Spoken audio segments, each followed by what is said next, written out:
اس سورہ مبارکہ میں اپنی بہت ساری نشانیوں کا تذکرہ فرمایا ہے، پھر ان نشانیوں کو لپیٹنے کا تذکرہ فرمایا ہے، پھر ان نشانیوں سے انسانیت کو آگاہ کیا ہے۔ اللہ جل شانہ کی جتنی بھی نشانیاں ہیں، جتنی بھی پیدا کردہ مخلوقات ہیں، ان ساری کی ساری مخلوقات کو جاننا، جانچنا، یہ انسان کے صاحب ایمان کے ایمان کو بڑھانے والی چیزیں ہوتی ہیں۔ اور اس کے ساتھ ساتھ جو اللہ جل شانہ کے احکامات ہیں، اگر انسان ان میں غور و فکر کرے اور ان میں گہرائی کے ساتھ سوچے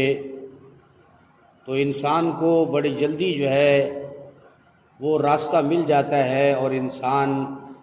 اپنے اللہ جل شانہ کے قریب ہو جاتا ہے۔ آپ دیکھیں کہ آج رمضان المبارک کا آخری جمعہ ہے، ایسے لگتا ہے کہ جیسے کل رمضان شروع ہوا تھا اور آج اختتام کو پہنچ رہا ہے۔ اس رمضان میں کتنی گھڑیاں، کتنی مبارک ساتیں تھیں کہ اللہ جل شانہ نے جن ایمان والے لوگوں کو اعمال نصیب کیے، جن کو تلاوت نصیب کی، ذکر نصیب کیا، نمازیں نصیب کی، رات کی تراویح نصیب کی، یہ اللہ جل شانہ کی مرضی کے مطابق انسان جب اللہ سے کچھ چاہتا ہے، مانگتا ہے، تو اللہ جل شانہ اس کو اس کی توفیق بھی عطا فرماتے ہیں۔ جب انسان کی چاہت نہیں رہتی، انسان کی منشا نہیں رہتی، انسان کی طلب نہیں رہتی، تو اللہ جل شانہ بھی فرماتے ہیں کہ پھر میں بھی اس سے عمل کی توفیق چھین لیتا ہوں، پھر اس کو عمل کی توفیق نہیں ملتی۔ تو میرے محترم دوستوں اور بزرگوں، رمضان المبارک کی مبارک جو گھڑیاں تھیں، مبارک جو ہے راتیں تھیں، مبارک دن تھے، وہ بالکل اختتام پذیر ہیں۔ اور میں نے رات بھی جو ہے اس میں ختم قرآن کے موقع پر عرض کیا کہ اللہ جل شانہ نے پورے قرآن کریم میں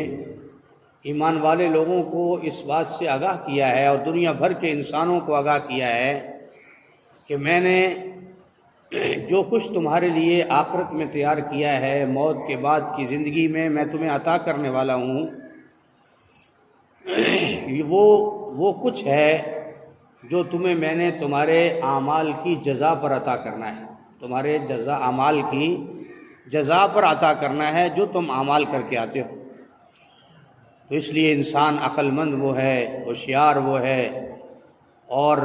وہ بہترین انسان ہے جو اپنے زندگی کے مقصد کو پہچان لے اور موت کے بعد کی زندگی کی تیاری کر لے۔ گویا کہ یہ دنیا کی ہر چیز جس کو رب ذوالجلال نے فرمایا کل من علیہا فان ویبقی وجہ ربک ذو الجلال والاکرام، دنیا کی ہر چیز فنا ہونے والی ہے اور باقی رہنے والی صرف اللہ کی ذات ہے۔ اور اس فنا پر اگر انسان اپنی بقا کو ترجیح دے لے، اگر اس فنا پر اپنی بقا کو بنا لے،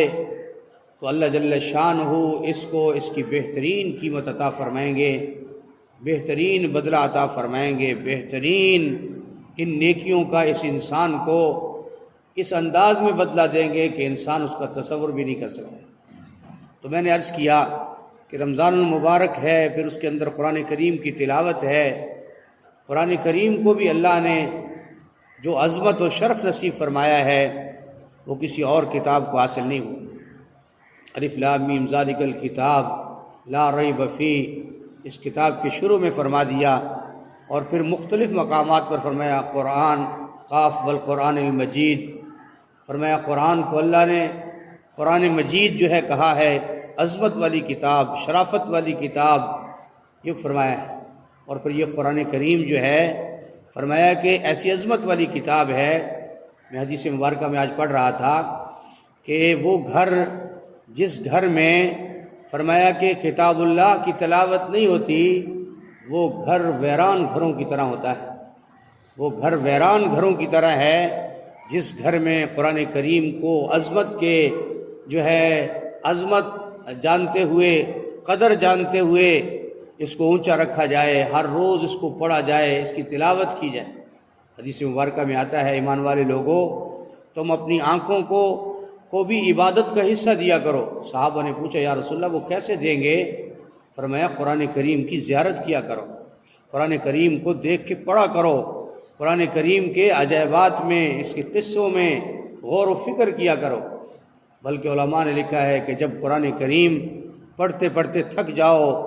اور فرمایا دل نہ چاہ رہا ہو، قرآن کو بند کر دو تاکہ قرآن کی عظمت اور شان جو ہے تمہارے دل میں رہے، پھر جب دوبارہ جی چاہے تو پھر قرآن کو اٹھا کے پڑھو۔ تو میرے محترم دوستوں اور بزرگوں، حدیث مبارکہ میں بھی آتا ہے کہ قرآن کریم کے حوالے سے کل قیامت کے دن اللہ جل شانہ کے ہاں اگر کسی کو کوئی جھگڑے کا حق حاصل ہے، جھگڑا کس کو کہتے ہیں؟ ماں بہن، فرمایا کہ اپنے دعوے کے مطابق لڑ جھگڑ کر کسی بات کو منوا لینا، یہ پیار محبت میں بھی ہوتا ہے، کبھی سختی میں بھی ہوتا ہے، لیکن اللہ جل شانہ فرما رہے ہیں کہ میرے دربار میں قیامت کے دن کسی کو اونچا بولنے کی بھی اجازت نہیں ہوگی، الا من اذن لہ الرحمن، رحمان کی طرف سے جس کو اجازت ہوگی وہی بات کر سکے گا، کلام کر سکے گا، وہی اللہ جل شانہ سے ہم کلام ہو سکے گا۔ لیکن اللہ کے نبی صلی اللہ علیہ وسلم نے ارشاد فرمایا، لوگوں قرآن کریم ایک ایسی عظمت والی کتاب ہے، اللہ جل شانہ کا کلام ہے، اللہ جل شانہ کی عظمت والی کتاب ہے کہ جس کو اللہ کے دربار میں یہ حق حاصل ہے کہ وہ جھگڑا کرے۔ اب جھگڑا کس کے لیے کرے گا؟ کوئی اپنے ذاتی مطالبات تو قرآن کریم کے نہیں ہیں کہ کوئی کہے کہ قرآن کوئی اپنا مطالبہ اللہ کے سامنے پیش کرے گا، نہیں۔ فرمایا قرآن کریم حضرت انسان، اولاد آدم اور امت محمدیہ صلی اللہ علیہ وسلم کے بارے میں جھگڑا کرے گا، کہے گا یا اللہ اس کے بارے میں آپ کے دربار میں جو ہے عرض پیش کرتا ہوں، جھگڑا کرتا ہوں، اور میرا جو ہے آپ سے مکالمہ ہے کہ اس بندے کی بخشش کر دی جائے، اس بندے کو بہت سارے انعامات سے نوازا جائے۔ بلکہ ایک حدیث میں تو یہ آتا ہے کہ جب جھگڑا کرے گا پہلا مطالبہ یہ کرے گا، یا اللہ اس بندے کو عزت کی پوشاک پہنا دے، عزت کی پوشاک پہنا دے۔ اب اللہ جل شانہ اس کی پہلی بات کو مان لے گا، کس کی؟ قرآن کی بات حضرت انسان کے بارے میں، پھر کس کے دربار میں؟ اللہ جل شانہ،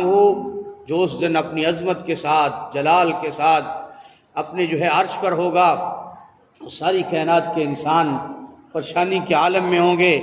اس دن جس انسان کے بارے میں قرآن اس کا سفارشی بن جائے اور قرآن اس کے لیے جھگڑا کرے اللہ کے ہاں، اور قرآن اللہ سے اپنی بات منوا لے، ایمان والو ایمان سے بتاؤ کہ اس سے بڑا کوئی خوش قسمت انسان ہوگا؟ اس سے کوئی بڑا انسان اس دن ہوگا کہ جس کے بارے میں قرآن ہی کھڑا ہو جائے، یا اللہ اس بندے نے تو میری تلاوت کی، بھوکے رہ کر، سوکھ رہ کر، کچھ کھایا نہیں پیا نہیں، یا اللہ کریم یہ مجھے تلاوت کرتا تھا، روتا تھا، اور میرے اندر جو احکامات تھے، جو قصے واقعات تھے، اور جو احکامات تھے ان پر غور و فکر کرتا تھا، جو آپ کی توحید کی آیات تھیں ان میں بھی غور و فکر کرتا تھا۔ اور یاد رکھیے قرآن کریم کو صحیح وضو کر کے، مسواک کر کے، پورا کھلا ٹائم لے کر رات کی تنہائیوں میں اگر انسان تلاوت کرے، پھر اس کا ترجمہ پڑھے، خدا کی قسم انسان کے دل کی دنیا بدل جاتی ہے۔ لیکن بدقسمتی ہے کہ ہمارے پاس باقی سب کچھ کے لیے ٹائم ہے، لیکن قرآن کریم کے پڑھنے کے لیے، اٹھانے کے لیے، دیکھنے کے لیے نہ گھروں میں مستورات کے پاس ٹائم ہے، نہ مردوں کے پاس ہے، نہ بچوں کے پاس ہے، نہ بوڑھے اور بڑوں کے پاس۔ جو بالکل آسان عمل ہے، دیکھو قرآن کریم کے اٹھانے کے لیے، پڑھنے کے لیے آپ کو کہیں دور دراز کا سفر نہیں کرنا پڑتا۔ اللہ نے مسلمانوں کو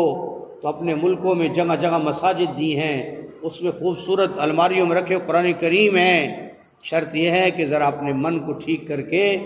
انسان ذرا اپنے آپ کو ٹھیک کر لے، ذرا من کو اس پر لگا لے کہ دیکھو نا، انسان کو بھوک لگتی ہے اور اس بھوک میں انسان تڑپ جاتا ہے۔